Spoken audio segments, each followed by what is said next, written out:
lain tidak ada yang mendengar. Apakah pengakuan sepihak itu bisa? Kan itu nanti pertanyaannya. Nah, terus bagaimana dengan Matius 21 ayat 10 sampai 11 itu?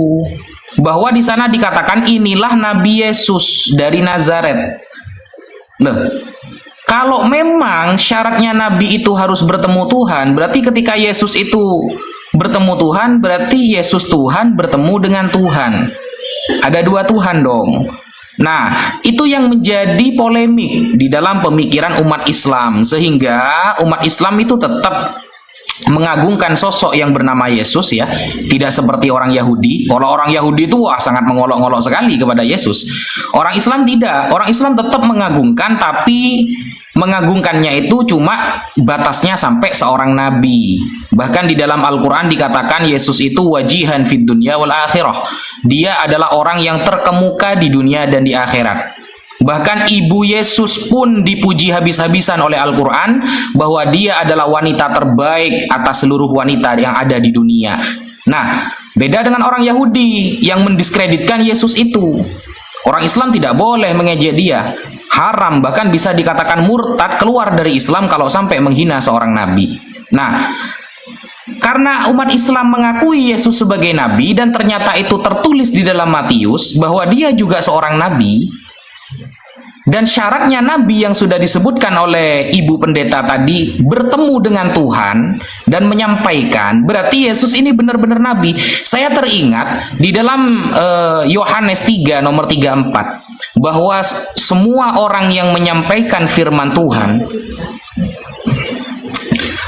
gini, di dalam Yohanes 3 nomor 34 itu bahwa gini. Duh, saya kok udah ingat ayatnya itu. Padahal sudah sering saya baca itu. Yohanes ya. Yohanes 3 nomor 34. Nah, sebab siapa yang diutus Allah, dialah yang menyampaikan firman Allah, karena Allah mengaruniakan rohnya dengan tidak terbatas. Nah, siapa yang diutus oleh Allah, maka dialah yang menyampaikan firman Allah. Berarti kan Yesus ini memang nabi, penyampai firman, bukan Tuhan itu sendiri. Nah, itu yang perlu dijawab ya oleh Ibu Pendeta, karena kalau kita buka di dalam Yohanes 12 ayat 49 dan 50, Yesus tidak berani berkata-kata apapun kecuali dapat instruksi dari Allah. Sekian dari saya. Cukup pas 5 menit tepat. Untuk teman-teman yang bertanya di mana timernya, tepat di bawah koin itu ada timer di situ. Teman-teman bisa lihat kalau saya kondisi di sini nggak membedakan dan juga nggak ada keterpihakan dengan siapapun di sini. Baik, terima kasih untuk Ustadz Najam Media yang memberikan paparan dan juga sanggahan untuk pendeta muda kita Kezia. Baik, untuk ini terakhir sanggahan yang dibawakan oleh pendeta Kezia 5 menit ya. Nanti kemudian jika sanggahan ini masih belum ada klimaksnya, saya akan mulai berikan waktu yang lebih lagi.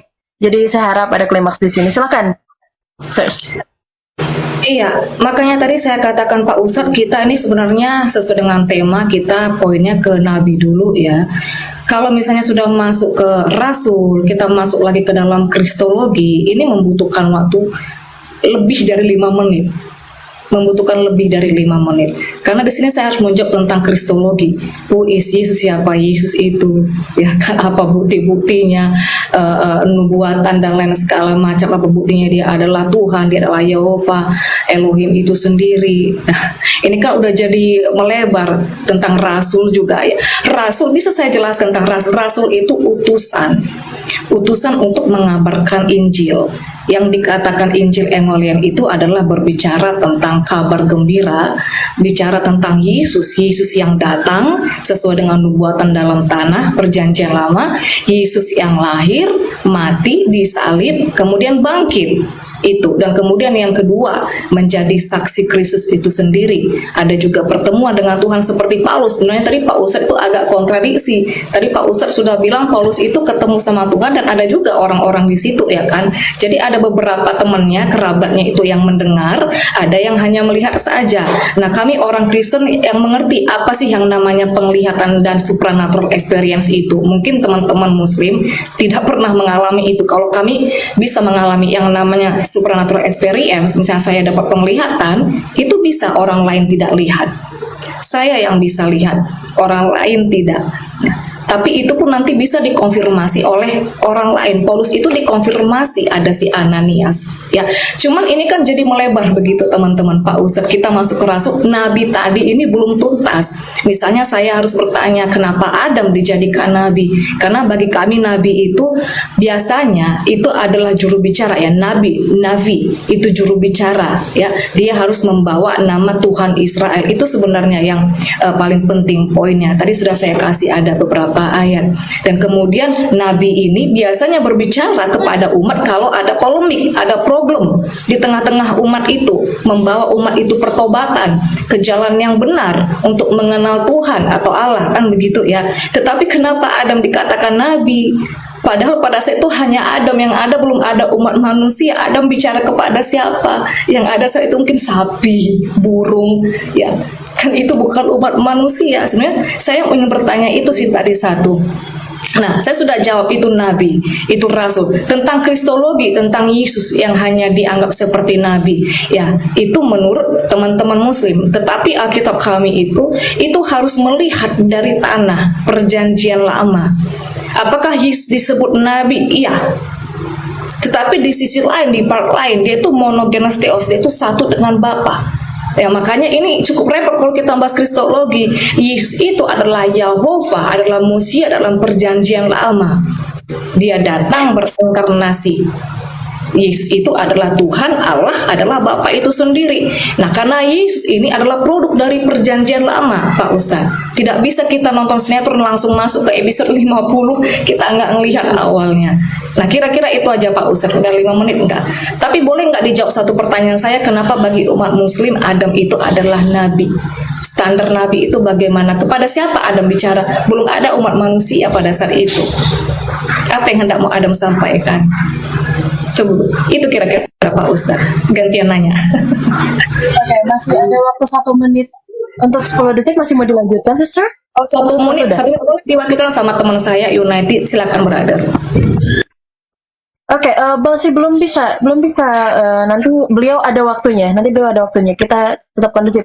Ada 57 detik lagi, mau dilanjutkan? Ya, berapa menit lagi? 1 menit lagi. Ya, salah satu poin nabi atau rasul itu harus membawa nama Tuhan Israel.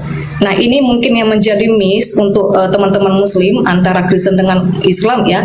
Bagi teman-teman muslim Allah itu adalah nama, sedangkan bagi kami Allah itu bukan nama, itu hanya gelar umum. Dan bagi orang Ibrani, perspektif Ibrani, karena saya khusus juga ada belajar masuk ke dalam worldview budaya Ibrani, ya. Bagi orang Ibrani nama itu sangat penting. Kalau saya boleh diizinkan, saya bisa buka interlinear itu di Keluaran 3 ayat 14. Siapa sih nama? Orang Israel itu memanggil Tuhannya dengan sebutan apa? Dengan nama apa? Allah itu bukan nama. Nah, itu kalau membawa nama Tuhan ini, ya bisa diterima.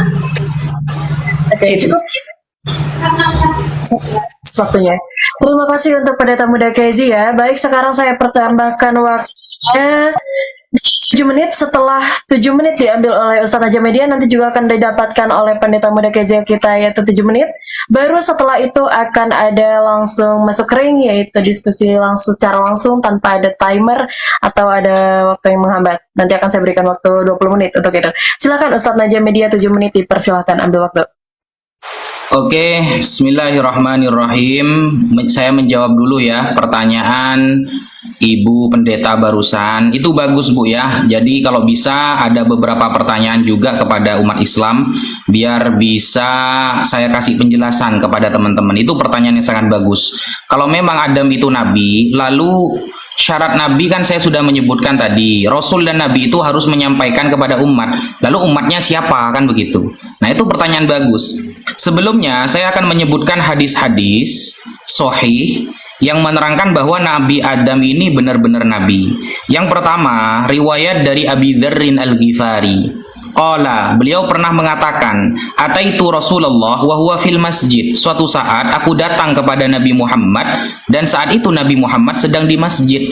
Fakultu, aku mengatakan, ya Rasulullah, wahai Rasulullah, ayul anbiya kana awal. Nabi yang pertama itu siapa wahai Rasulullah? Maka Rasulullah menjawab, qala Adam.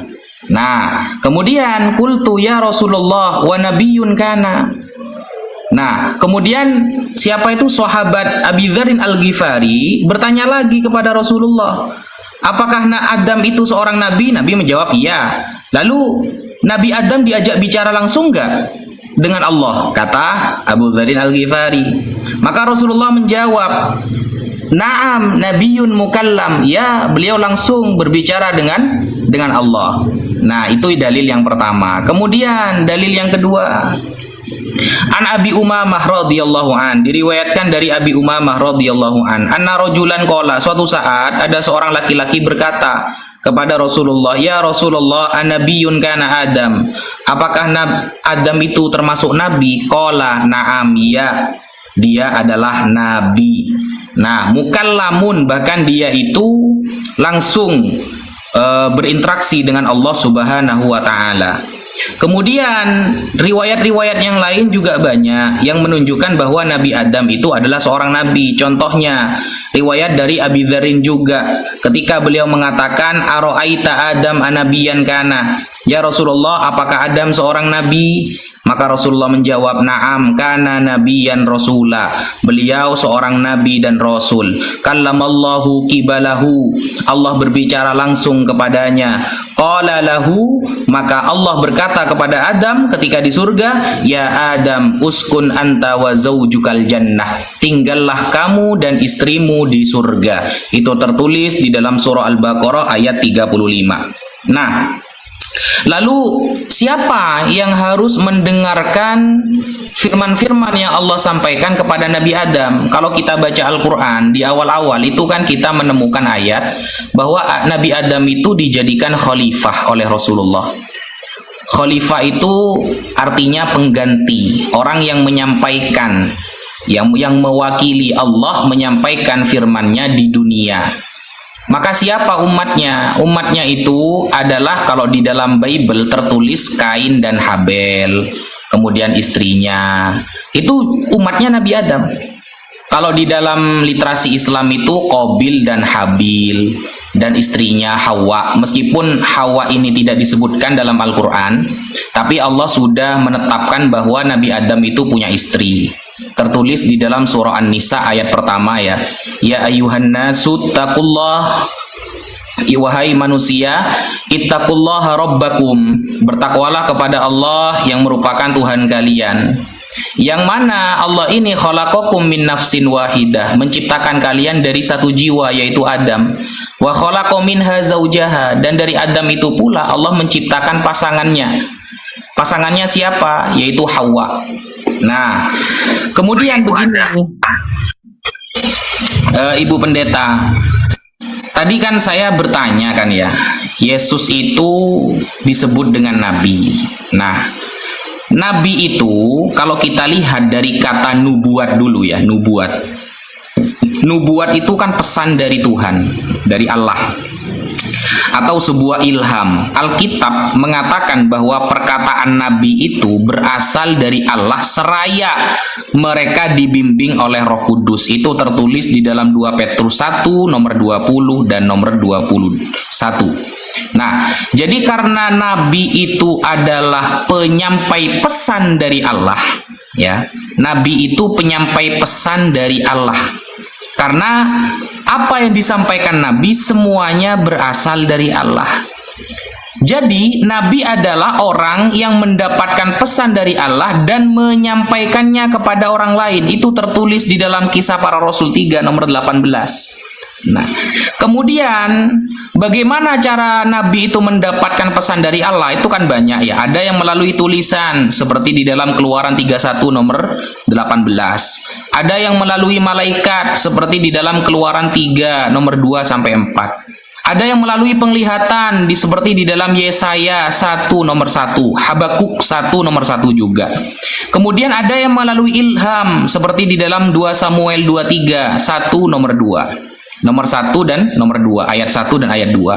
Nah, kalau memang Nabi itu menyampaikan pesan langsung dari Allah, lalu bagaimana Ibu Pendeta menyingkapi mengenai perkara-perkara yang bertentangan di dalam Alkitab mengenai apa yang disampaikan oleh Nabi? Ini saya kasih contoh, Bu, ya. Bible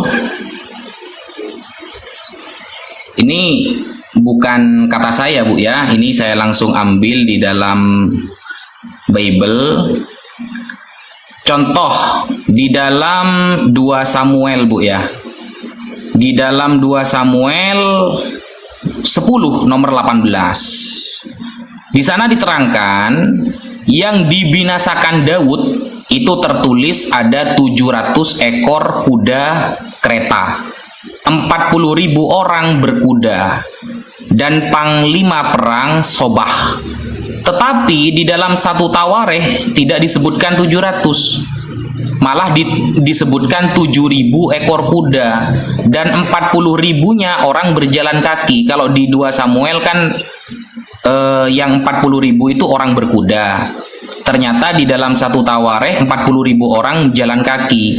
Kan perspektif ibu tadi yang namanya nabi pasti betul karena dia menyampaikan pesan dari Tuhan. Tapi kenapa banyak sekali antara Samuel dan Tawareh, kemudian di dalam Torah itu yang saling bertentangan ayat-ayatnya? Itu kira-kira menyikapinya gimana, Bu?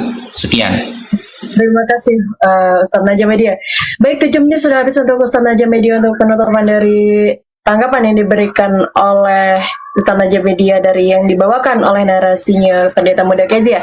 Baik, Pendeta Muda Kezia, ini terakhir untuk menanggapi, nanti kalian akan hatu-hati diberikan waktu 20 menit, sekarang 7 menit untuk Pendeta Muda Kezia. Silakan host, 7 menitnya diambil. Iya, thank you host, thank you Pak Ustadz. Jadi di sini ada 2 yang mau saya lakukan kritik. Yang pertama adalah saya berulang kali katakan kita harus kepada on track definisi nabi, pemahaman nabi ini seperti apa. Mari kita kupas secara detail. Tetapi Pak Ustadz tadi sudah masuk lebar-lebar ke kristologinya. Terus yang kedua masalah jumlah di sini sama di sini kok berbeda. Ini udah melebar lagi. Jadi kita nanti nggak bisa mengupas. Itu pun bisa aja saya jawab. Misalnya seperti jumlah, Tuhan Yesus memberikan makan 5.000 orang. Nah, yang penulis satu ini itu mungkin hanya menghitung yang di orang-orang dewasanya saja. Tapi di penulis lain itu juga mengikutsertakan anak-anaknya. Sama kalau kita nih misalnya ngelihat satu gedung ini kebakaran, kita ngelihat dari depan, kita ceritakan apa sih yang terjadi dari depan ini. Ada mungkin yang datang setelah 10 menit kebakaran. Ya, dia menceritakan apa yang terjadi pada saat dia datang itu begitu. Tapi kan kita on the track gitu ya Pak Ustadz, supaya kita nggak melebar bicara masalah jumlah-jumlah yang kontradiksi.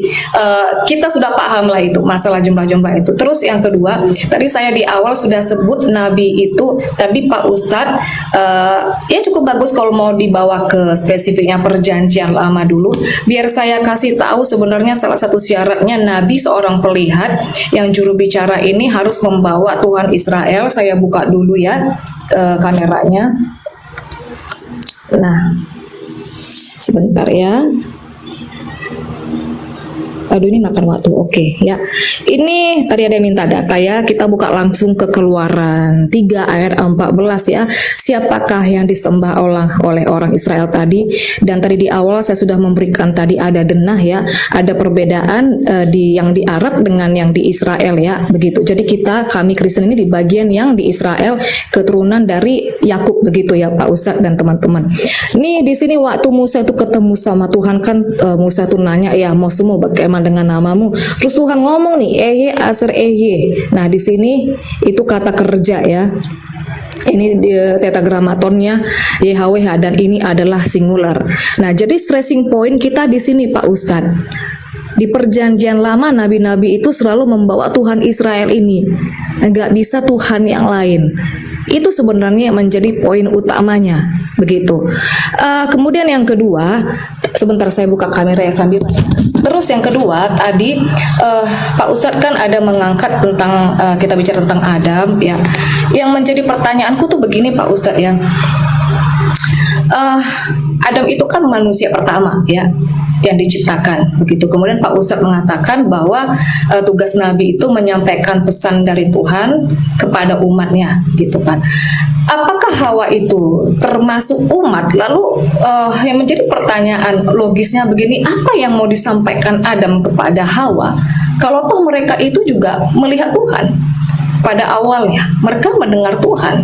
Itu yang pertama, apa yang mau disampaikan Adam. Terus yang kedua, polemik apa yang terjadi di sana sehingga Adam itu harus berbicara. Karena mungkin kalau ini saya masukkan ke Kristen pun memang tidak nyambung ya, karena prinsip definisi nabi dari orang Kristen dengan Muslim mungkin berbeda ya, karena bagi kami nabi itu berbicara sebagai juru bicara Tuhan kepada umatnya, salah satunya karena pasti ada polemik di umatnya itu, sama kayak Nabi Yoel itu menubuatkan tentang kehancuran Israel dan mengajak orang Israel itu bertobat. Ada suatu problem, ada polemik sehingga perlu nih nabi ini bicara, membawa nama Tuhan dan mengajak bertobat. Lalu apa keperluan maksudnya Adam untuk mengenalkan, berbicara tentang Tuhan, membawa pesan Tuhan kepada Hawa? Apa polemik yang di sana begitu Pak Ustadz? Terus yang ketiga ya, Pak Ustadz tadi membawa Nabi Yesaya ya, Nabi Perjanjian Lama. Perlu kita ketahui teman-teman dan juga Pak Ustadz, semua nabi-nabi dalam Perjanjian Lama itu ya, itu ada penglihatan profetik rata-rata itu tentang Mesias, tentang Yesus yang akan datang, begitu. Makanya saya bilang, kenapa kita tidak bisa menerima misalnya nabi yang di luar kekristenan? Karena ya dia tidak membawa tentang Yesus, tidak membawa Mesias, dan itu tidak dikonfirmasi. Nah, Perjanjian Lama dan Perjanjian Baru itu saling terkait. Makanya Yesus sering mengutip Perjanjian Lama kan, mengkonfirmasi penglihatan nubuatan di Perjanjian Lama oleh nabi-nabi termasuk Pak Yesaya yang Pak Ustadz bilang tadi itu dikonfirmasi lagi di Perjanjian Baru. Nah itu, ini yang tidak boleh dilupakan begitu maksudnya Pak Ustadz, bahwa nabi-nabi dalam Perjanjian Lama itu berprofetik, itu salah satunya itu tentang Mesias. Nah itu pertanyaan saya, mungkin bisa Pak Ustadz jawab. Thank you Pak Ustadz. Masih ada waktu 1 menit 40. Mau dilanjutkan Pendeta Muda? Udah itu aja. Kalau panjang kali nanti lupa poin-poinnya Pak Ustadznya. Oh, waduh. Baik, terima kasih untuk Pendeta Muda Kezia. Saya monitoring dulu kepada Ustadz Naja Media. Ustadz mau mengumpulkan data dulu atau mau langsung hatuhan nih? Berarti saya tidak disuruh ini, apa namanya itu, menjawab apa yang disampaikan oleh Ibu Pendeta itu. Udah tadi, Ustadz Naja Media dapat waktu 7 menit dan pendeta kita juga dapat waktu 7 menit. Jadi langsung hatuha saja, nanti jawab untuk menanggapinya di situ. Bisa langsung saling bantah dan saling sanggah. Gimana Ustadz? Oke. Baik, siap ya, Bu Pendeta? Baik. Dibesarkan Ustadz Naja Medianya karena beliau media partner di sini. Host, boleh? Baik, disiapkan waktu 20 menit saling sanggah menyanggah. Jika salah satu membuka data, silahkan dibesarkan yang membuka data. Dan jika ada yang berantakan atau ada keributan, nanti akan saya hentikan di situ diskusinya. Silahkan untuk Ustadz Wafi dan silahkan untuk pendeta muda kita. Saya persilahkan. Oke, bismillahirrahmanirrahim. Pertanyaan yang bagus dari Ibu Pendeta barusan mengenai apa aja yang disampaikan Adam. Tadi kan sudah saya menyampaikan ya, bahwa para nabi terdahulu itu menyampaikan tauhid salah satunya. Contoh di dalam Al-Quran, di dalam surah Ar-Rum ayat ke-30.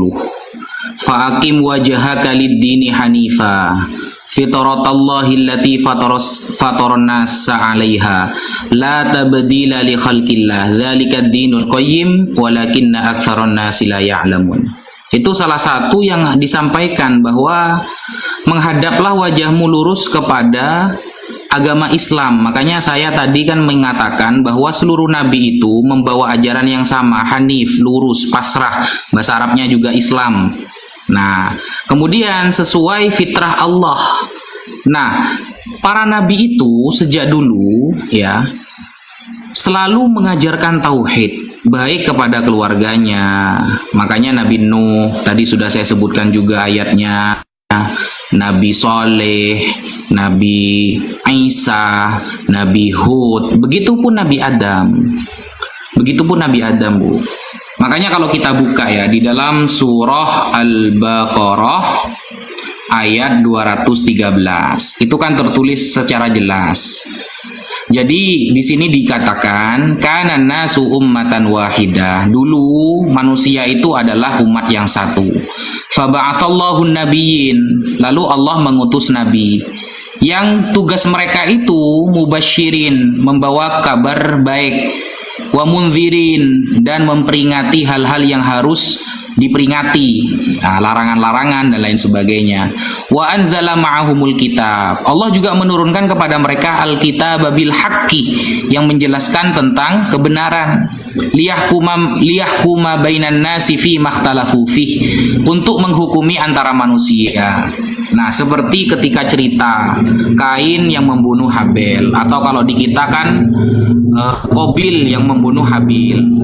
Itu termasuk tugas Nabi Adam untuk menyampaikan hal-hal yang seperti itu, bahwa tidak boleh membunuh dan lain sebagainya. Nah, itu yang disampaikan oleh Nabi Adam di dalam agama Islam. Banyak, literasinya banyak sekali. Nah, kemudian masalah Mesias, ya, masalah Mesias. Mesias itu memang sudah diutarakan, ya. Bahkan Rasulullah juga mengatakan tidak ada nabi yang diutus oleh Allah kecuali akan memberitakan tentang Al-Masih. Al-Masih, tapi Al-Masihnya ada dua di Islam, Bu. Ada Al-Masih Dajjal, ada Al-Masih Nabi Isa. Nabi Isa ini nanti yang akan turun sebelum hari kiamat. Begitu juga Dajjal. Makanya di dalam Matius 24 ayat 24 bahwa akan datang nabi-nabi palsu. Nah, nabi-nabi palsu itu sebenarnya sudah terjemahan yang salah. Kenapa? Karena kalau kita lihat dalam bahasa Aramaiknya tertulis Dajjal. Dajjal. Ya. Saya ingatkan pendeta muda, ini hatuha ya, bisa langsung disanggah kalau keberatan, karena waktunya nanti ini. Silahkan pendeta muda, kalau nanti ada keberatan bisa langsung sanggah. Silahkan, Ustaz, mohon maaf. Ya, dalam bahasa Ibraninya kan Dajjal itu, Matius 24 itu. Artinya Dajjal, kadzab, sang pembohong. Tapi ternyata LAI menerjemah nabi-nabi palsu. Atau saya bertanya kepada Ibu Pendeta, siapa maksud dari Matius 24 itu, nabi-nabi palsu itu? Coba dijelaskan. Monggo, Ibu. Iya, thank you Pak Ustadz. Sebenarnya nabi-nabi palsu itu sejak zaman Yohanes Pembaptis pun itu sudah ada. Itu pun ada. Jadi Alkitab sendiri bilang bahwa mereka itu nanti akan berasal dari dalam, ya. Jadi ada orang-orang yang seolah-olah itu adalah bagian dari kekristenan sendiri, tetapi mereka itu memutarbalikkan, ya, mereka mensplitkan, mereka mengajarkan ajaran di luar dari Injil itu, gitu. Nah, tapi kalau misalnya kita bicara tentang yang Pak Ustadz sampaikan, Dajjal itu di dalam kekristenan itu adalah si antikris, Helel ben Sakar itu nanti gembong puncaknya, itu nanti pas akhir zaman. Dia itu klimaksnya, si Satan itu tadi. Jadi dia pun termasuk nabi palsu, tapi itu nanti pada puncaknya, klimaksnya untuk menuju kepada akhir zaman itu, si Dajjal itu, Pak Ustadz. Terus saya boleh menanggapi yang di awal tadi? Boleh, monggo. Tadi bicara tentang Adam, ya, saya ada catat poin. Pak Ustadz mengatakan bahwa tugas Nabi itu ada memperingatkan untuk hal-hal apa yang harus diperingatkan. Itu kehaluan. Yang menjadi pertanyaannya, kalau ada sesuatu yang diperingatkan saat itu berarti ada sesuatu problem, ada suatu masalah. Masalah apa itu? Begitu. Kemudian masalah Nabi dalam umat Muslim yang mengajarkan tauhid, ya betul, itu sangat bagus karena orang Israel juga itu mengajarkan monoteis, bahkan monoteis ketat. Itu di Ulangan 6 ayat 14 itu sudah ada. Dan di teman-teman 6 ayat 4 itu, ya, itu adalah skema yang turun-temurun yang harusnya memang dipercaya oleh orang-orang Kristen.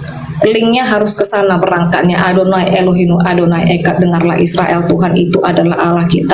Yahova itu Echad, Echad itu cardinal number, itu satu, berarti memang monoteis. Mungkin sedikit di sini teman-teman saudara ada yang mau saya bagikan perbedaan monoteis dengan monolatris, ya. Monolatris itu percaya kepada banyak-banyak Tuhan, kemudian memilih, ya, kemudian mempercayai salah satu Tuhan yang eksklusif, begitu.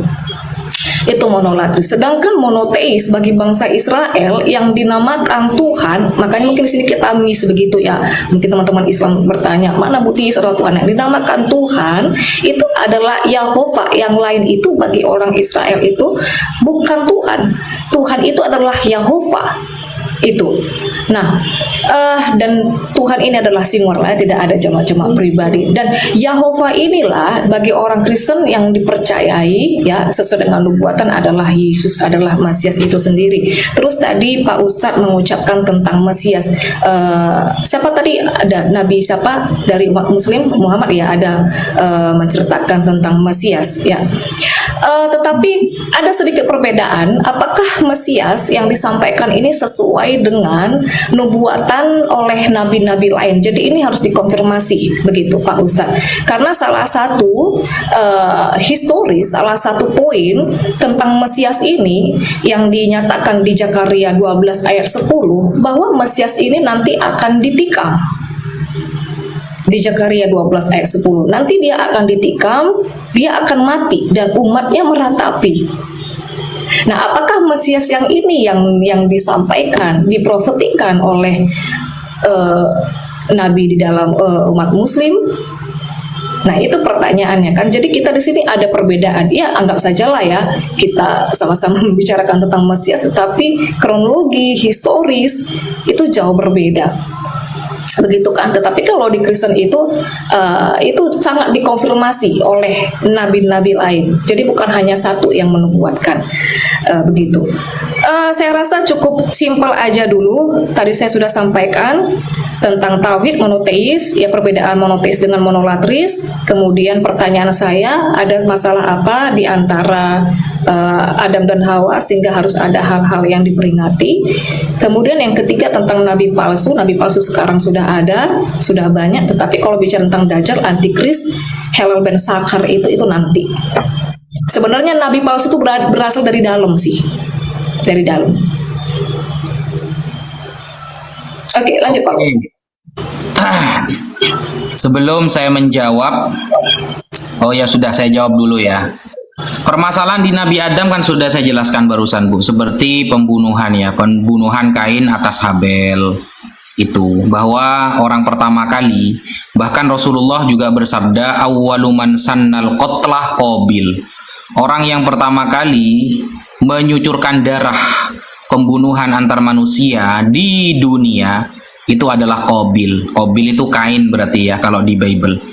Nah, kemudian ajarannya juga memperingati tentang tauhid, tidak boleh menyembah kepada selain Allah itu. Nah, kemudian begini Bu, ayatnya sudah saya sebutkan barusan. Zakaria 12 nomor 10. Ibu tadi sempat menyinggung ya tentang nubuatan Yesus pada Zakaria 12 ayat 10. Pertanyaan saya begini Bu, coba sebutkan kepada saya satu saja Rabi Yahudi yang mengatakan bahwa Zakaria 12 ayat 10 itu arahnya kepada nubuatan Yesus. Ada enggak? Karena ini adalah kitab orang Yahudi, jauh sebelum Kristen ada. Perjanjian lama itu sudah dipegang oleh orang-orang Rabi Yahudi. Mungkin Ibu punya referensi Rabi Eliezer, Rabi Nehemia dan lain sebagainya yang mengatakan bahwa Zakaria 12 ayat 10 ini arahnya kepada Yesus. Mari dijawab Bu.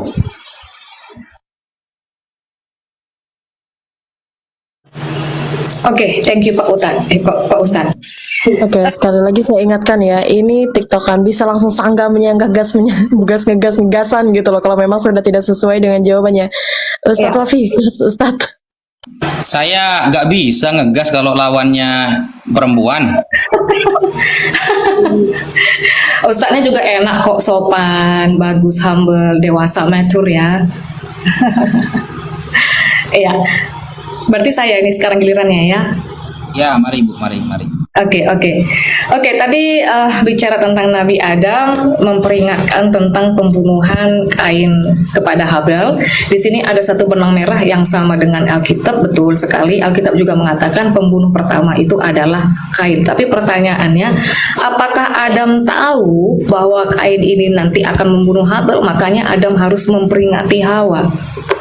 Gitu, karena di dalam perspektif kami Pak Ustadz, sekali lagi ya, Nabi itu adalah juru bicara Tuhan menyampaikan sesuatu kepada umatnya karena ada sesuatu yang terjadi di sana.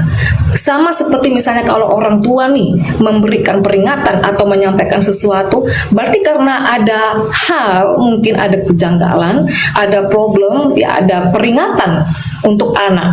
Kan begitu logisnya. Nah, misalnya seperti anak saya, dia mau pergi, ya kan? Karena saya tahu anak saya pergi sendiri, kemudian saya akan berpikir, wah nanti dia di jalan kalau ketemu ini, kemudian saya kasih petua-petua, ya kan? Nah, nanti kalau di jalan itu kalau ada orang asing, jangan mau sembarangan diajak ngomong ya gitu. Nah, apakah Adam itu tahu? Bahkan apakah Adam itu memikirkan ada probabilitas kemungkinan bahwa anaknya nanti ini akan membunuh? Begitu. Nah, itu yang pertama. Kemudian yang kedua tadi bicara tentang apakah ada rabi-rabi dalam Yahudi. Kalau kita bicara tentang tokoh-tokoh perjanjian lama, Pak Ustadz, semua kan pada matian. Nah, tetapi kalau kita lihat keseluruhan, kalau kita berangkat dari stressing pointnya Yahovah tadi, itu singular. Kalau Pak Ustadz lihat itu ada di interlinear, itu singular. Jadi hanya satu oknumnya. Dan yang bekerja itu dari awal sampai terakhir itu nggak mungkin ada dua Tuhan, bukan tri ya saya. Itu hanya satu oknumnya. Maka kalau ada Yahovah dalam perjanjian lama, dia sebagai awal yang akhir, dan juga Yesus itu adalah Alpha Omega. Apakah ini ada dua? Saya orang Jesus only tidak mempercayai dua Tuhan, kejamakan pribadi. Tadi Echad, Adonai Elohim, Adonai Echad. Echad itu artinya satu, ya cardinal number, angka satu, hanya satu, singular.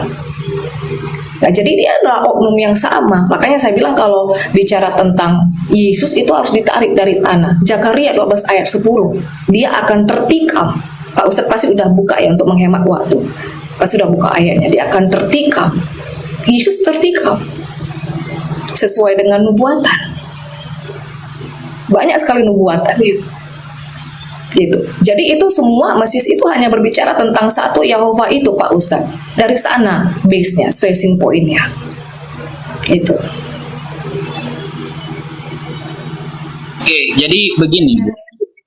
Kalau bertanya kan ya, Adam tahu bahwa ini akan bunuh. Adam ini kan manusia biasa, dia akan tahu jika Tuhan yang memberitahu. Makanya Adam ini turun sebagai khalifah, pengganti, penyampai firman Allah.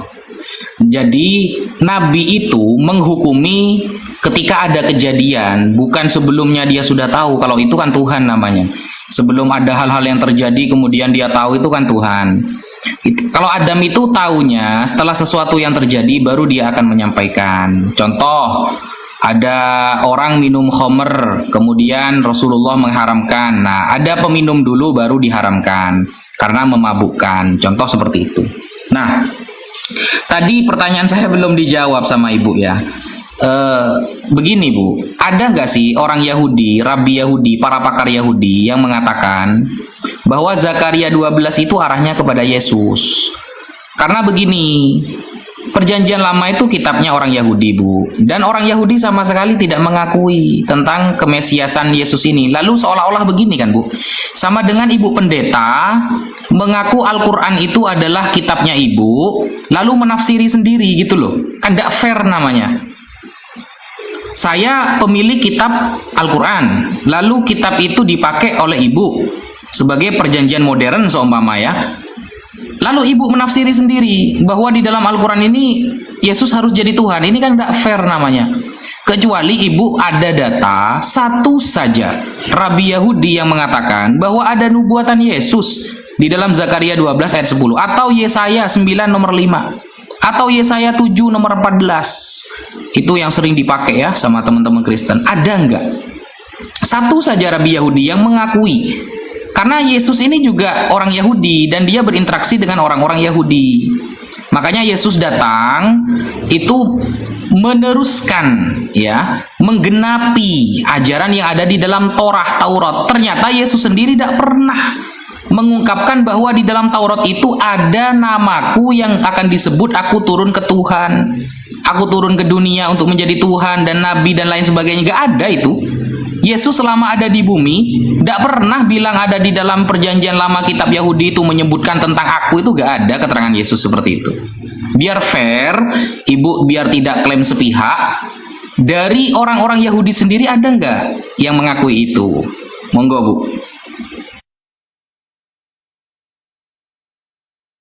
Oke, thank you Pak. Saya tidak peduli apakah mau rabi-rabi Yahudi, apakah malaikat sendiri yang menyangkal, ya.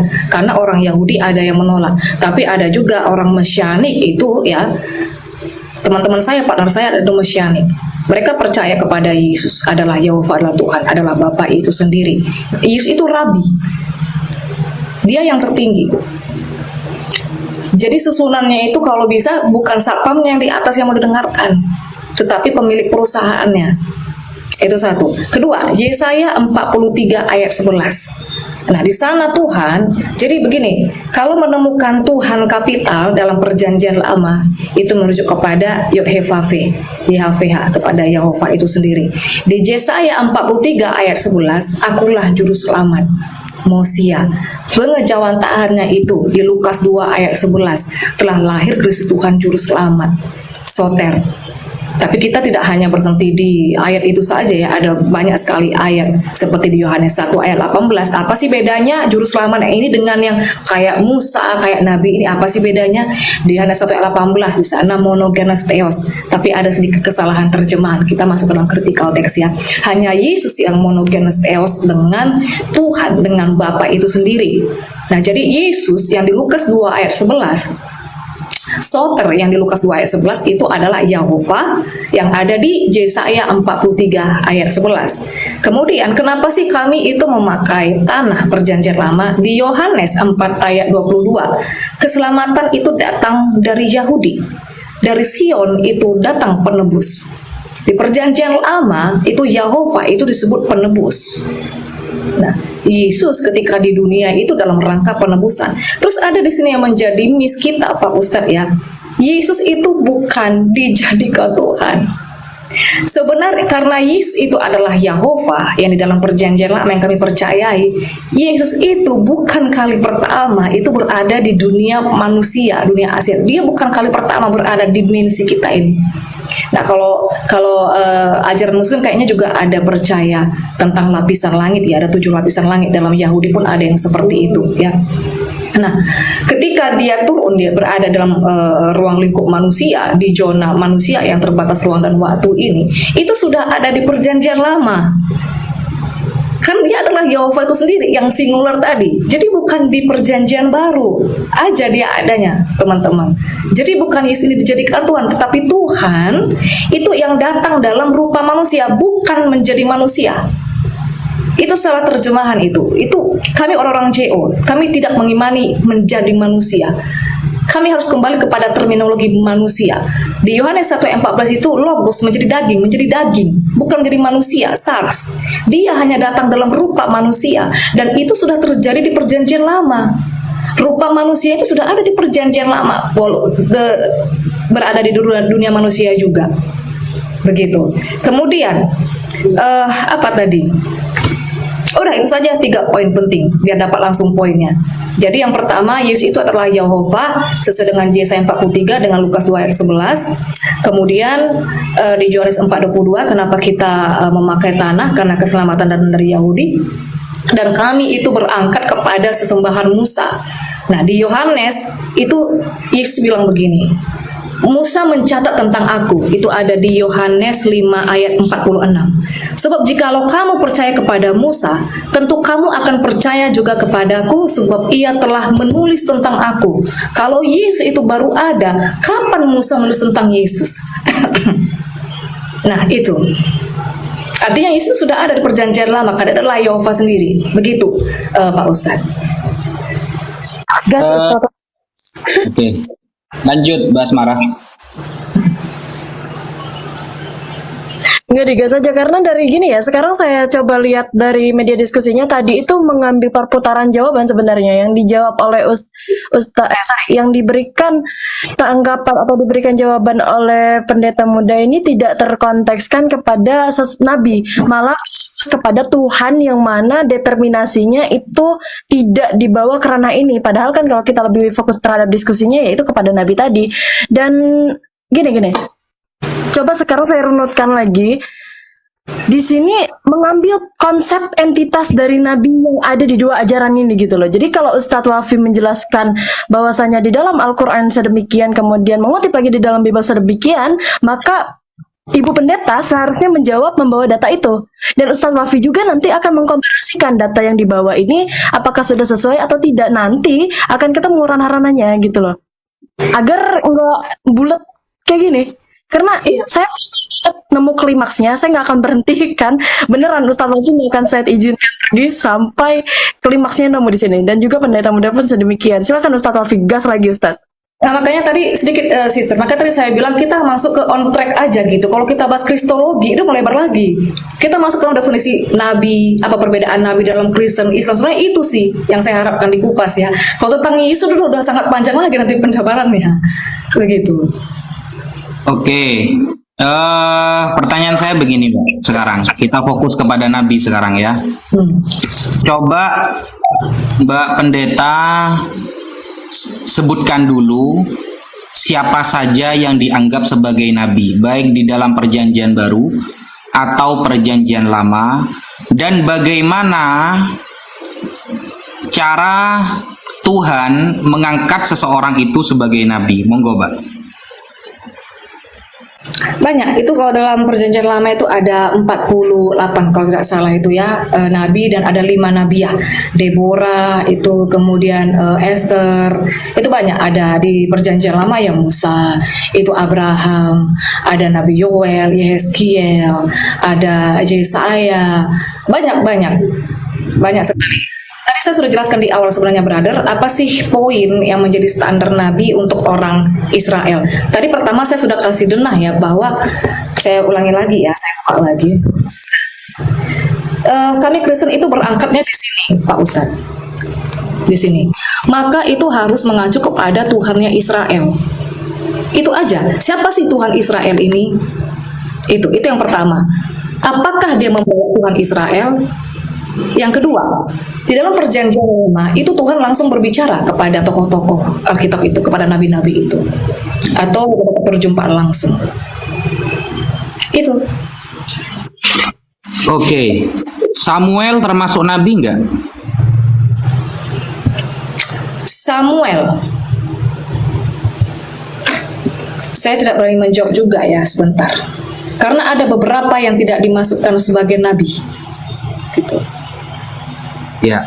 Samuel, sebentar ya. Saya nggak mau pintar-pintaran soalnya, brother. Nggak Ya. apa-apa sih. Mas, ya termasuk nabi. Ada beberapa yang tidak dimasuk, seperti Ayub. Ayub itu tidak dimasukkan nabi. Oke.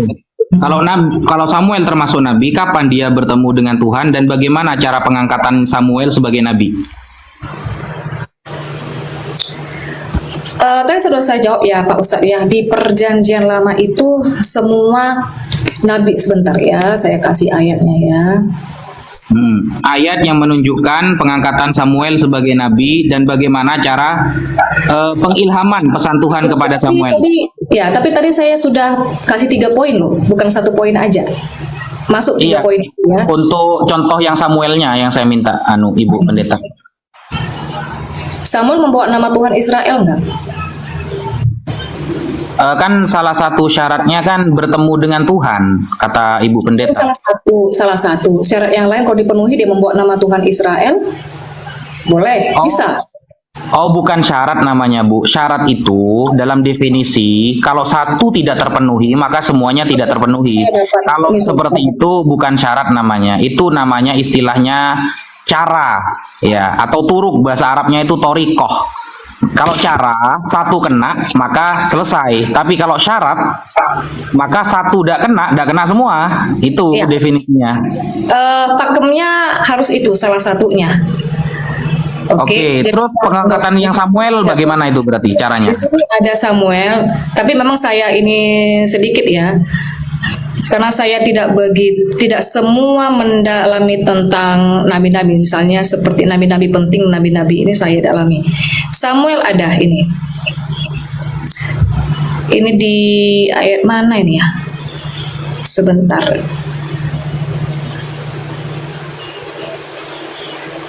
Nah, Samuel mendengar suara. Samuel mendengar suara Tuhan. Di 1 Samuel 2 ayat 12. So, mari kita lihat. Saya belum makan, teman-teman. Oke, coba kita bisa ini baca aja dari 1 Samuel 2 ayat 12 sampai 17. Itu ada di 22 sampai 26, di 1 Samuel 3 juga ada. Ini di 1 Samuel 2 nomor 12 isinya begini ini. Adapun anak-anak lelaki Eli Dibaca adalah yang ini brother. 1 Samuel 2 ayat 12 sampai 17. 22 sampai 26, 3 ayat 1 sampai 21 bisa dicatat, 7 ayat 6 bisa. Silakan. Ya, bahkan di sini tidak Samuel tidak 3 ada. ayat 21. Sebentar ya. 1 Samuel berapa? Oh, ini udah saya lingkari padahal. Cuman karena pengaruh usia udah saya lingkari ini. Di 1 Samuel 3 coba perhatikan. Samuel terpanggil. Samuel yang muda itu menjadi pelayan Tuhan di bawah pengawasan Elia. Pada masa itu firman Tuhan jarang, penglihatan pun tidak sering. Pada satu hari Eli yang matanya mulai kapur, ini harus saya baca lagi nih terus ini ya. Samuel telah tidur di dalam bait suci Tuhan, tempat tabut Allah. Lalu Tuhan memanggil Samuel, Samuel. Ya, terus Iya. oh berarti Tuhan kalau memanggil. sudah dipanggil begitu langsung jadi nabi berarti ya? Makanya kan kita ini masukkan ke syarat mana dulu, brother? Pak Ustadz. Syarat Begini. dari orang Kristen apa syarat dari teman Muslim? Syarat dari Kristen ya begitu, Tuhan berbicara langsung kepada dia, mendapat perjumpaan dengan Tuhan, ya itu salah satunya. Gini, Ini Ibu bukan Pendeta. Israel ya, bukan Tuhan yang lain. Oke, gini Bu Pendeta, kan di sini tertulis begini ya. Samuel ketika beliau itu tidur sampai pagi, kemudian dibukanya pintu rumah Tuhan, Samuel segan memberitahukan penglihatan itu kepada Eli. Tetapi Eli menangis, Samuel katanya, Samuel anakku, jawab Samuel ya Bapak. Ini antara Samuel dengan anaknya, bukan Samuel dengan Tuhan ini. Kan Tuhan memanggil di situ. Tuhan memanggil Samuel. Loh, Lihat, berarti kalau begini berarti gak salah saya di awal, Ibu Pendeta. Saya kan di awal menganggap, coba diperhatikan pertanyaan saya di awal ya.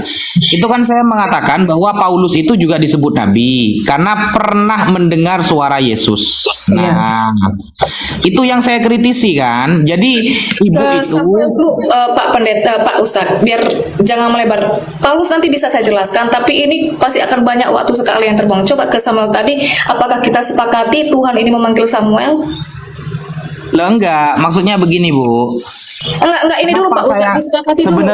Sebenarnya begini Bu. Tuhan dalam Saya penglihatan. bertanya Samuel ya. Saya bertanya Samuel itu, kenapa saya bertanya Samuel? Saya kira tadi Ibu sudah bisa langsung menjawab karena Samuel ini salah satu nabi yang diangkat dari jalur pemanggilan. Dia itu diangkatnya dari jalur pemanggilan, sama seperti Paulus. Nah, cuma ketika Paulus ternyata juga disebut nabi dan itu hanya klaim sepihak. Nah, makanya kan kalau Ibu mau menyelesaikan Samuel dulu, monggo. Samuel dulu. Lalu nanti tetap akan saya kaitkan dengan Paulus nanti. Nah, Silakan. Paulus ini disebut silakan. nabi atau tidak nanti gitu. Kita kepada track ini dulu, kita sepakati bahwa Samuel itu dapat penglihatan, Tuhan berbicara kepada dia. Benar ya? Oke, berarti Samuel nabi atas penglihatan berarti. Berarti Paulus juga nabi dong, betul? Bisa, rasul bisa disebut nabi. Bisa, di Kristen, di kami. Ya kalau misalnya menurut teman muslim nggak bisa, ya itu menurut pakem kalian, kan begitu Pak Ustadz. Oh iya, ada apa-apa. Kan itu kan keimanan Ibu. Saya cuma bertanya saja sebenarnya. Nah, kalau memang Paulus disebut nabi hanya gara-gara mendapatkan suara, ya, suara dari Yesus itu, Nah, bagaimana Ibu menjelaskan tentang polemik terangkatnya nabi seorang yang bernama Paulus? Karena di dalam Kisah Para Rasul itu diceritakan 2 kali, Bu, tentang pemanggilan Yesus kepada Paulus dari suara itu. Yang pertama ada di Kisah Para Rasul 9, yang kedua di Kisah Para Rasul 22. Sedangkan ceritanya berbeda, padahal itu cerita sama-sama ketika Paulus datang ke Damaskus. Yang satu mengatakan Paulus saja yang mendengar, yang satu katanya banyak orang yang mendengar. Nah, ini kira-kira Paulusnya yang bohong atau salah satu ayatnya ada yang salah? Gimana, Bu? Tidak, jadi begini ya, ini udah sering kita bahas ya. Jadi tadi saya di awal sebenarnya sudah jelaskan ya. Kalau penglihatan itu Pak Ustadz, misalnya saya nih dapat penglihatan. Ini kan orang Kristen yang mengalami supernatural experience seperti ini ya kan. Kalau saya dapat penglihatan ya. Ada orang-orang yang misalnya nih saya mendengar suara gitu ya, seperti peristiwa Yesus di Yordan ya kan, itu tidak semua orang yang bisa menyaksikan, tidak semua orang yang mendengar, tapi bisa ada beberapa orang yang mendengar. Nah, seperti Paulus, itu Tuhan yang telah bangkit, Yesus telah bangkit, itu menemui Paulus langsung kan, ada seperti cahaya. Ada mungkin beberapa partnernya itu yang tidak melihat tapi mendengar. Ada partnernya itu yang mendengar tapi nggak melihat. Itu bisa terjadi, bisa. Bukan masalah bisanya, Bu. Maksudnya 2 ayat ini menjelaskan cerita yang sama, tapi kok menghasilkan cerita yang berbeda gitu loh. Jadi antara salah satunya pasti ada yang benar, ada yang salah, begitu loh maksudnya, Bu. Karena ceritanya kan sama kan, tapi satu ayat menerangkan bahwa yang mendengarkan cuma Paulus, yang satu ayat lagi ceritanya sama, yang mendengarkan juga orang-orang di sampingnya. Itu cara merasionalkan gimana? Kan pastinya salah satu ayat ada yang salah nih, ada salah kutip gitu loh. Gimana, Bu? Tidak ada Pak Ustadz. Jadi yang dinamakan kontradiksi itu kalau ya yang A ini menyanggah yang B. Saya makan, dia tidak makan, itu kontradiksi. Kalau paradoks itu A dan B benar sekaligus. Makanya seperti saya bilang tadi, kan penulis ini mencatat, misalnya kayak saya kasih analogi tadi ya, ada kebakaran. Ya ada yang begitu terjadi kebakaran dia sudah datang, ada yang 10 menit lagi, ya masing-masing mencatat seperti apa pengetahuan mereka. Bukan berarti kejadian itu, peristiwa itu tidak ada, begitu. Apakah Ibu sudah baca ayatnya itu? Kita udah sering bahas. Dulu pernah kita juga ini bagaimana ini kok sepertinya ada perbedaan kan, begitu ya, kita sudah bahas seperti itu. Kan kata Ibu tadi yang satu makan, satu tidak makan, berarti itu kan paradok. Loh, ini kan paradok, Bu. Satu mendengar, satu bilang tidak mendengar gitu loh. Oke, kita elaborasi aja ya di Kisah Rasul berapa? Biar puas Pak Kisah Ustaz. Para Rasul 9. Coba Ibu perhatikan itu ayat itu ya. Jadi kan begini, Bu. Jadi yang Samuel tadi Kisah Para Rasul udah 9. fix. Oke, dia dipanggil Tuhan. Oke. Nah, dari ayat 4 itu kan sudah mulai ada kan ya. Berkata kepadanya, Kisah Para Rasul 9 ayat 4. Saulus, Saulus, mengapa engkau menganiaya aku? Jawab Saulus, siapakah engkau? Tuhan, katanya. Akulah Yesus yang kau aniaya itu. Tetapi bangunlah dan pergilah ke dalam kota. Di sana akan dikatakan kepadamu apa yang harus kuperbuat. Nah, maka termangu-mangulah teman-temannya seperjalanan karena mereka memang mendengar suara itu. Ini tekankan, Bu ya. Kisah Para Rasul 9 ayat 7-nya. Karena mereka mendengar suara itu, tetapi tidak melihat seorang juga pun. Iya. Kalau kita compare dengan Kisah Para Rasul 22, ya, Berapa ini orang sama ceritanya. Berapa orang rekannya? Tidak disebutkan di sana. Nah, lalu di Kisah Para Rasul 22 ayat 7-nya juga, maka rebahlah aku ke tanah, aku mendengar suatu suara yang berkata kepadaku, Saulus, Saulus, mengapa engkau menganiaya aku? Ini sama ceritanya. Jawabku, siapakah engkau? Tuhan, katanya, akulah Yesus orang Nazaret yang kau aniaya itu.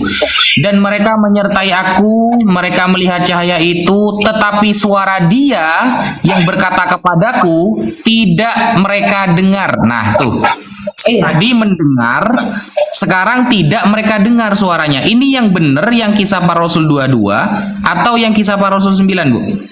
Makanya dua-duanya benar Pak Ustadz. Makanya tadi saya bilang ya, kalau misalnya saya dapat penglihatan gitu di sana ada berapa orang, kita bikin aja lah 5 orang ya.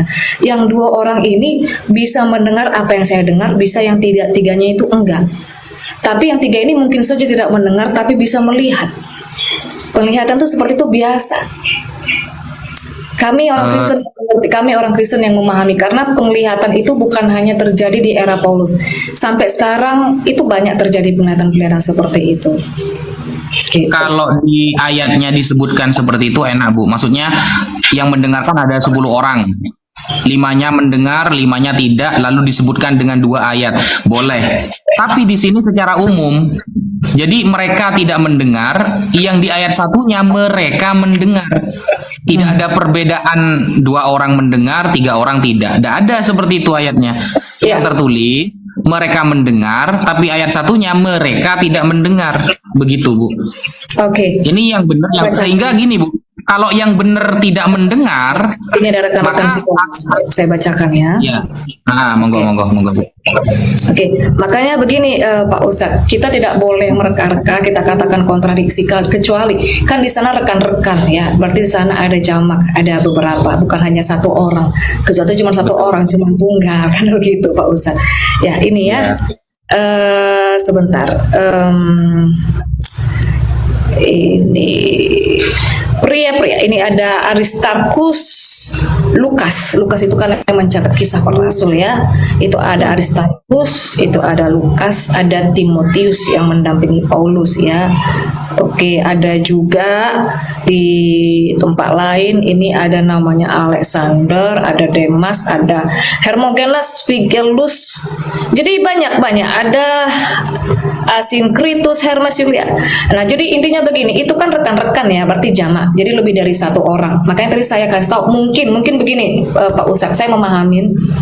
Mungkin saya nggak tahu ya, apakah di dalam ranah Muslim untuk supernatural experience penglihatan ini pernah terjadi atau tidak, saya tidak tahu. Tapi kalau di Kristen itu sering. Makanya tadi saya bilang kalau misalnya saya dapat penglihatan ada 10 orang situ, bisa aja 5 orang melihat, bisa saja 5 orang itu nggak melihat, atau ada suara ya bisa aja 5-nya itu dengar aja nggak ngelihat, bisa sebaliknya begitu Pak Ustadz. Cuman ini yang bisa saya jelaskan, kalau nggak diterima juga nggak masalah sih. Oh ya sudah, Ibu aja dah bertanya kepada saya dah. Iya, jadi sebenarnya tadi saya mau ini sebenarnya yang mau saya sampaikan, karena mungkin ada juga saya belum makan. Oh belum makan Bu. Aduh. Ya. Mungkin ditutup juga ada apa-apa Bu kalau Ibu mau pamit. Enggak apa-apa. Karena tadi saya baru pulang jam 8 harus tank gitu kan. Tapi is okay lah, karena ini momen pertama sekali ya gitu. Dan saya juga senang kok ketemu dengan Sis Asmaroka, dengan Pak Ustadz juga. Di awal tadi saya sebenarnya ingin juga mengedukasi kepada teman-teman Kristen ya untuk apa sih standar Nabi dalam kekristenan itu ya. Di sini ada yang mau saya jelaskan ya. Nah, ya. Ibu sekarang bertanya ke saya, oke? Satu aja sebenarnya Pak Ustadz ya, kepada teman-teman Muslim juga ya. Yang menjadi miss di sini kita begini Pak Ustadz. Kalau di Kristen ini kan harus ya, stressing pointnya itu harus membawa nama Yehovah ya, dimana Yesus itu udah dimana Yesus itu adalah Yehovah itu sendiri gitu. Sebentar Pak Ustadz, udah agak mulai ini saya. Lambung saya agak mulai naik asam lambungnya. Jadi begini, kenapa? Ini biar kita cari dulu ininya ya, di mana misnya ya. Kenapa? Mungkin teman-teman Muslim bertanya kenapa Muhammad itu tidak bisa diterima sebagai nabi di dalam agama Kristen. Ya, saya hanya masuk ke dalam substansi, saya nggak mau membahas hal-hal yang lain, begitu ya. Oke. Saya hanya membahas garis-garis besarnya saja. Jadi perdebatan yang selama ini yang mengakibatkan polemik mungkin saja karena mereka juga tidak masuk ke dalam substansi. Tadi saya sudah jelaskan, tidak ya. Satu yang penting begini, bukan masalah gimana-gimananya gitu ya. Misalnya kayak di Persia sana ada Nabi Bayullah ya kalau nggak salah. Di Konghucu itu ada nabi namanya kalau nggak salah itu Sengren gitu ya. Atau mungkin di bangsa lain itu ada nabi. kita hanya bisa mengatakan orang Kristen ya silahkan itu adalah nabi untuk bangsa itu, begitu Pak Ustadz. Ya. Silakan. Untuk Muslim, apakah Nabi Muhammad adalah nabi? Iya. Ya kan ya bagus ya dia mengajarkan misalnya bagaimana rule menghormati orang tua, kan itu ya bagus, dia mengenalkan kepada Allah. Kemudian Muhammad itu ada memecahkan di apa sana di Quraisy sana ya patung-patung berhala, kemudian dia mengenalkan umatnya kepada Tuhan, kepada satu Tuhan tauhid. Benar nggak ya? Ya bagus ya, sebenarnya kita bilang untuk bangsa itu ya nabi. Nah kenapa di kita tidak begitu ya? Itu yang menjadi pertanyaan pentingnya. Seperti saya katakan tadi, kalau misalnya ini sekolah ya standarnya gurunya itu harus misalnya S1 PAK. Mau guru ini multi talent bagaimanapun, kalau tidak masuk ke dalam standar ini ya memang gak bisa. Itu sih sebenarnya.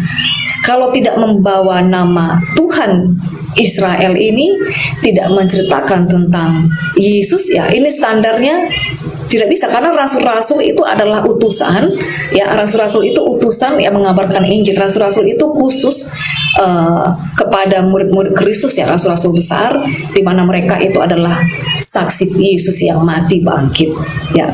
Itu adalah Injil, kelahiran, kematian, kebangkitan. Nah, kalau tidak membawa berita ini ya dia tidak masuk ke pakem ini, role ini, begitu dia Pak Ustadz. Di sini misnya. Jadi kalau misalnya pun dipaksakan yang nabi dari sana kemari, itu memang tidak bisa kecuali dia memenuhi pakem ini, begitu. Bukan karena yang gimana sih, bukan yang lain-lain gitu.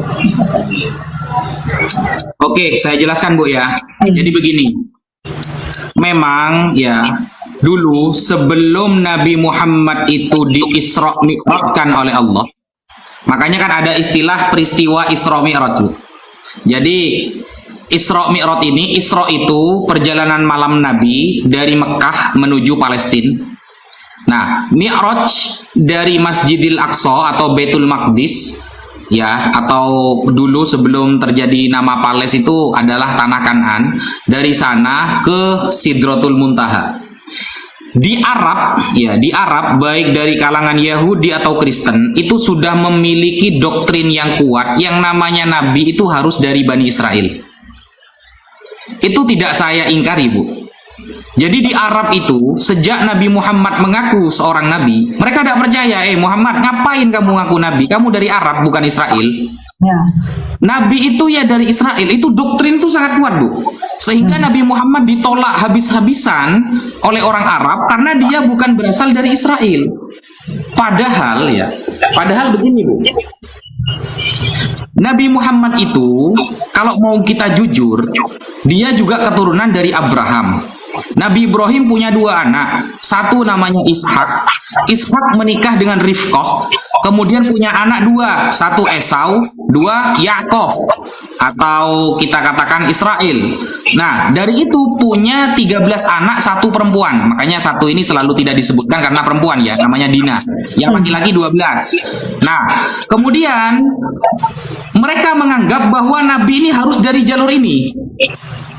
Kalau memang Nabi itu harus dari jalur itu, kenapa di dalam kitab Yahudi diakui bahwa Ismail akan memiliki bangsa yang besar? Itu diakui oleh orang Yahudi, Bu. Iya. Ismail. Dari Nabi Ismail ini ada anak, namanya Nebayot, kemudian Kedar, nah ya, dan lain sebagainya, kan banyak tuh. Dan kemudian kalau kita lihat di dalam Bereshit, dalam Kejadian, Keluaran, Ulangan ya, salah satunya ketika dikatakan Nabi Ismail ini saya punya data, ini akan membenarkan Al-Quran bahwa kitab-kitab terdahulu itu sudah terjadi distorsi. Ini akan saya buktikan. Ntar Bu, saya punya data ini ya. Kalau tanah nggak bisa terdistorsi Pak Ustadz, karena mereka itu rabi-rabi ini sangat menjaga sekali kitab-kitabnya, apalagi mereka itu ada oral ya, kita buktikan Bu ya, tradisi lisannya. Apakah terjadi distorsi atau tidak, kita buktikan.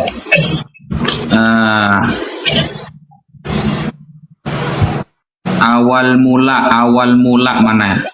Ini halaman 74. Halaman 74. Jadi Nabi Ismail ini memang terjadi didiskreditkan oleh orang-orang Yahudi, Bu. Kalau kita baca ya, kalau kita baca di dalam Kejadian 16 nomor 12, coba Ibu baca. Di dalam Kejadian 16 ayat ke-12. Di sana tertulis Wehu Yihye Pere Adam Yado Bekol Weyak Kol Bo Al Penai Kol Akof Yiskon. Jadi artinya itu dalam bahasa Ibrani ya. Artinya itu seorang laki-laki yang lakunya seperti keledai liar.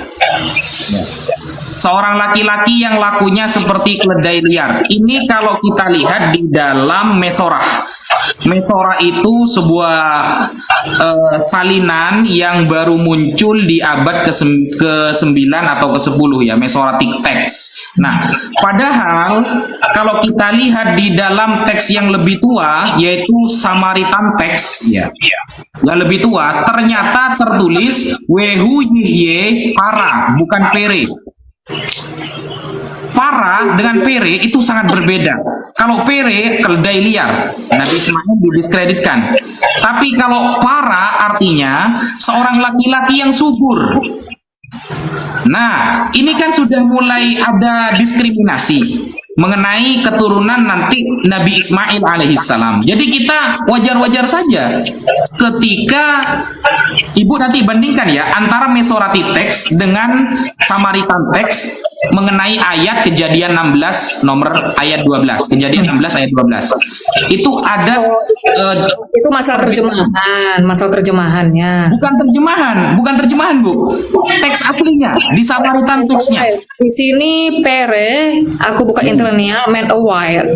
Yes. Wild liar memang Pere. Nah, coba Ibu sekarang buka di Samaritan teksnya. Yang lebih tua itu. Di Samaritan teks bukan Pere, tapi para. Para itu artinya seorang laki-laki yang subur, bukan keledai. Kalau saya sih bukan masalah di keledainya ya, tetapi masalah di perenya ini, di wildnya gitu. Jadi Ya. kan memang terbukti nubuatan itu bahwa kita ini sekarang kan banyak bercontoh-contohan kan, benar nggak, keturunan Ismail sama keturunan Isa. Tadi aku sedikit bukan Bu. Begini, awalnya kalau mau mengikuti Mesoratic text ya, kalau terjadi gotok-gotokan antara umat Islam itu sebenarnya tidak hanya di umat Islam, Kristen pun antara Oneness, Saksi Yehova, kemudian Advent, semuanya ya bertengkar juga. kan faktanya kan memang begitu kan. Ya, tapi maksudnya dari keturunan Ismail ini bahwa beliau adalah seorang laki-laki yang subur. Makanya Samaritan teks yang tertua dalam bahasa Ibrani itu tertulis para, bukan Pere. Nah, itu ternyata nubuatan Nabi Muhammad dulu bahwa di dalam kitab-kitab orang Yahudi sudah terjadi distorsi itu memang beneran. Dan saya bisa menyebutkan banyak, Bu. Bukan hanya satu. Bisa saya menyebutkan lebih dari 10 tentang perbedaan teks aslinya, Bu. Termasuk yang di Kidung Agung itu udah kita periksa semua. Jadi begini, Pak Bukan. Ustadz. Saya tidak bahas Kidung Agung, Bu. Saya membahas tentang Septuagint, Mesoratic, kemudian Samaritan teks, dan akan kita obok-obok di sana siapa yang benar. Itu banyak terjadi distorsi dan hilang ayat nanti di sana. Jadi maksudnya saya begini, Bu, bahwa tradisi orang Arab ketika menolak Nabi Muhammad itu sudah tertolak dengan omongan mereka sendiri. Nabi Muhammad datang musaddiqon lima baina yadayhi minat Taurati wal Injil. Nabi Muhammad datang itu membenarkan apa yang dipegang oleh mereka, Taurat dan Injil. Nah, ternyata Nabi Muhammad di sisi lain mengatakan kalau memang Taurat dan Injil itu masih terjaga, maka di sana pasti masih melazimkan teks-teks aslinya. Tapi ternyata kan tidak. Sudah banyak terjadi distorsi. Oke, saya counter begini Pak Ustadz.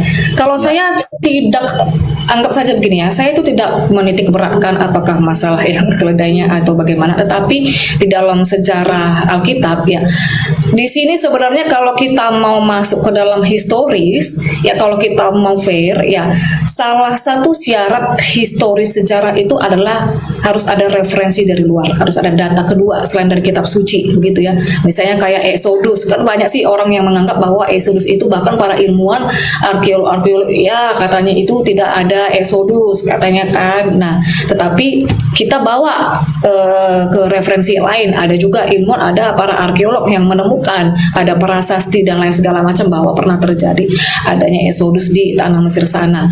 Nah, kalau kita mau bawa secara historis, bagaimana sejarah Ismail ini dengan Ishak? Kalau di dalam Alkitab itu ada dicatat, memang iya Ismail dan Ishak itu adalah anak dari Abraham, tetapi dalam Alkitab sejarah kami yang dikatakan sebagai anak perjanjian itu adalah si Ishak. Makanya itu si Ismail kan itu dengan ibunya Hagar pergi ke gurun Paran kan mereka itu pergi ke gurun Paran. Nah, apa menjadi bangsa yang besar sesuai dengan yang dibilang Alkitab kan, iya yang menjadi bangsa yang besar. Nah, disitulah terjadi letak keterpisahan tadi Pak Ustadz. Makanya tadi saya bilang saya kasih skema seperti ini. Nah, kalau Arab itu di sini bagiannya dari Ismail ini. Nah, maka kalau misalnya kayak Nabi Muhammad, apakah dia adalah Nabi di Arab? Ya silakan, maksudnya kita juga nggak bisa intervensi kan begitu. Tetapi kalau kami itu beradanya di sini dari keturunan si Sarah, Ishak, Yakub, maka ini harus membawa Tuhannya Israel karena Israel itu berasal dari Yakub. Nah, pertanyaannya kan begini, seperti kita benang merahnya, Musa itu adalah tokoh yang ada di dalam Alkitab dan juga ada di dalam Al-Quran. Nah, Musa ini orang apa? Itu dulu yang mau kita cari. Musa itu orang Ibrani. Maka yang harus kita masukkan poinnya adalah berarti Musa itu mempercaya Tuhan Ibrani Israel. Nah, siapa nama Tuhan Ibrani ini? Itu sih sebenarnya. Ya, soalnya kalau misalnya Muhammad membawa nama Tuhan Israel, Tuhan Ibrani, ya mungkin kita bisa terima itu. Karena tidak membawa ranahnya tadi sudah beda, yang Arab si Ismail dengan Hagar pergi ke Paran, ya kan, ke gurun Paran dia. Udah beda. Linknya tuh sudah tidak masuk lagi begitu Pak Ustadz. Itu sih. Kalau seumpamanya saya bertanya begini Bu, kenapa Hagar itu dinarasikan sebagai budak di dalam Bible? Kan pada awalnya kan si Sarah itu kan dia meragukan ya, dia tuh skeptik ya, dia tuh denial, itu penyangkalan. Kan nggak mungkin lah di usiaku yang tua ini gua bisa melahirkan lagi kan begitu. Jadi dia suruhlah, ambillah budakmu itu, katanya sama si Abraham, diambillah si Hagar untuk dijadikan istri dari si Abraham itu. Ya, kenapa kok LAI menerjemah diistilahkan budak Siti Hajar itu? Itu kan diskriminasi namanya. Kalau misalnya kita mau critical text, silakan. Dari Pak Ustadz bagaimana? Nah, begini. Makanya kan begini Bu, kenapa saya itu tidak setuju dengan terjemahan LAI? Saya katakan LAI salah fatal dalam menerjemahkan. Hagar itu orang Arab nggak? Apa? Hagar itu orang Arab nggak? Oh belum, kita belum masuk ke sana. Kita masuk critical text-nya dulu Bu ya. Kita masuk critical text-nya dulu. Tadi di dalam Kejadian 16 nomor 12. Kenapa saya lebih setuju Samaritan Text yang mengatakan bahwa Ismail itu adalah lelaki yang subur dengan menggunakan original teks para, bukan pere. Kalau pere sesuai yang dipakai LAI itu fatal. Kenapa fatal? Nanti kaitannya dengan Kejadian ini ya. Coba kita perhatikan Kejadian 17 nomor 20-nya. Di sana dikatakan tentang Ismail, aku mendengarkan permintaanmu. Ia akan kuberkati, kubuat beranak cucu yang sangat banyak. Ia akan memperanakkan 12 raja, dan aku akan membuatnya menjadi bangsa yang besar. Pujian-pujian itu terjadi kepada Ismail. Dia akan memperanakkan 12 raja. Nah, apakah Tuhan, ya masa Tuhan itu memberkati seorang anak yang perilakunya seperti keledai liar? Kan gak nyambung nanti dari awal. Padahal maksudnya itu adalah para lelaki yang subur, memang akan banyak anak. Nah, kemudian ketika Hajar contohnya di dalam Kejadian 16 nomor 1. Di sana dikatakan, adapun Sarai, istri Abram itu tidak beranak, ia mempunyai seorang hamba budak perempuan, orang Mesir, Hagar namanya. Nah, dalam ayat ini kan dijelaskan bahwa kata Hagar atau Hajar dinarasikan sebagai budak. Nah, bagaimanapun ini merupakan salah satu diskriminasi yang tertulis dalam kitab Yahudi kepada Siti Hajar. Kenapa? Padahal sangat banyak keterangan yang bertolak belakang nantinya, Bu. Contoh ini ya. banyak rabi Yahudi yang mengatakan bahwa Hagar ini adalah seorang raja, bukan budak. Putri dari Raja Parao, Fir'aun ya, kalau di Mesir kan dia Mesir ya. Mesir itu kan rajanya namanya Fir'aun. Fir'aun ini kan jabatan. Nah, beliau itu adalah putri dari Raja Parao. Bahkan di dalam teks Sefaria, teks Yahudi, tafsir Rashi, Rabi Rashi ya, dia mengatakan bahwa seorang hamba perempuan Mesir, dia adalah putri Fir'aun. Ketika Fir'aun melihat mukjizat yang terjadi pada Sarah, dia berkata, lebih baik anak perempuanku menjadi pelayan rumah tangga ini daripada menjadi pelayan di rumah orang lain.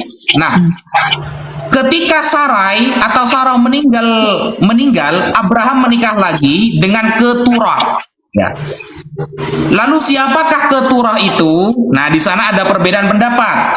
Tetapi ternyata dijelaskan oleh Rabi Rashi, Keturah, this is Hagar. Keturah adalah Hagar. Itu kata Rabi Rashi, Rabi Yahudi.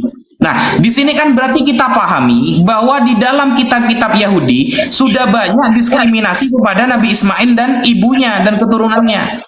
Sehingga kita tidak menyangkal ketika Nabi Muhammad memang benar-benar ditolak ketika beliau mengaku seorang Rasul, karena di dalam kitab-kitab mereka sudah mendiskriminasi keturunan Nabi Ismail yang merupakan notabene-nya Nabi Muhammad keturunan Nabi Ismail.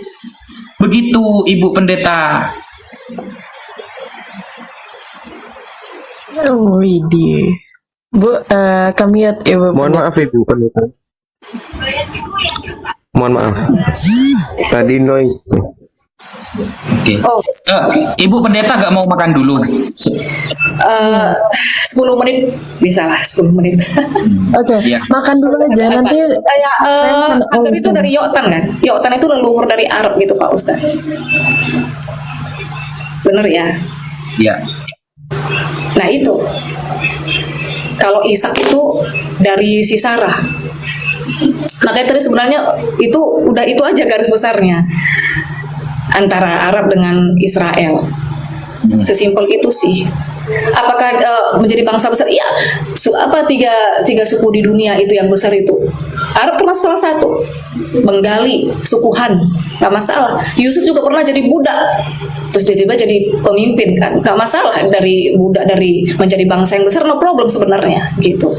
Anggaplah bukan masalah diskriminasi, tapi linknya tadi memang begitu dia yang denahnya tadi begitu Pak Ustadz. Yang satu ini ya Arab, yang ini Yakub ini Israel, begitu. Itu aja sih. Kadang saya mikir gini Bu, kenapa sih Tuhan, kalau ini perspektif Kristen ya, kenapa Tuhan itu menjadikan para nabi itu hanya dari bangsa Israel? Kok kayak gak adil gitu? Gimana cara jawabnya dulu? Hak prerogatif ya, karena gini, kalau di Alkitab kami ya, tapi nggak apa-apa lah, terserah mau terima atau enggak ya. Israel itu memang menjadi bangsa pilihan, umat kesayangan Tuhan.